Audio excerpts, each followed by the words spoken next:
অবসর প্রত্যাবর্তন আবারও অবসর, রোমাঞ্চে ভরা মঈন আলীর ক্রিকেট ক্যারিয়ার। তবে এবার সত্যিই সাদা পোশাকের ক্রিকেটকে চিরতরে বিদায় জানিয়েছেন এই ইংলিশ। বললেন আর কখনোই ফিরবেন না। মাঠ কিংবা ড্রেসিং রুম সবখানেই আচরণের জন্য হাজারো সমর্থকের মন জিতে নিয়েছেন ইংল্যান্ডের এই মুসলিম ক্রিকেটার। অ্যাশেজ শুরু হওয়ার আগে অবসরে ছিলেন মঈন আলী, তবে সবাইকে চমকে দিয়ে অ্যাশেজের আগে ইংল্যান্ডের টেস্ট স্কোয়াডে তার প্রত্যাবর্তন। ফেরার গল্পটা যে কতটা রোমাঞ্চকর ছিল অ্যাশেজের পঞ্চম টেস্ট শেষে তাই জানালেন এই অলরাউন্ডার।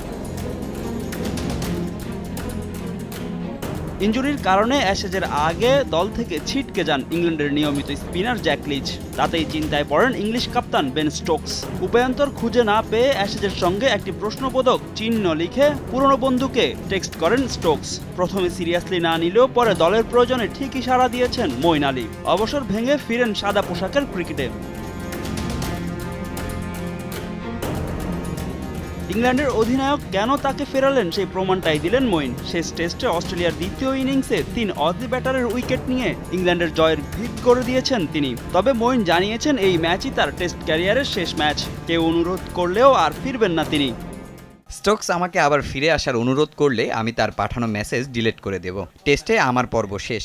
দ্বিতীয় দফা ফেরাটা আমি উপভোগ করেছি। ম্যাককালাম ও স্টোকসের সঙ্গে ড্রেসিং রুম শেয়ার করেছি। এমন একটা দলে খেলেছি যেখানে অ্যান্ডারসন ও ব্রোডো ছিল। সত্যি তা অসাধারণ। অস্ট্রেলিয়ার বিপক্ষে জয়ের দারুণ অনুভূতি নিয়ে বিদায় নিচ্ছি। 68 টেস্টে 3094 রানের পাশাপাশি 204 উইকেট নিয়েছেন এই অলরাউন্ডার। এর আগে 2021 সালে টেস্ট ক্রিকেটকে প্রথমবারের মতো বিদায় জানিয়েছিলেন মঈন আলী। ফাহিম ইসলাম, সময় সংবাদ।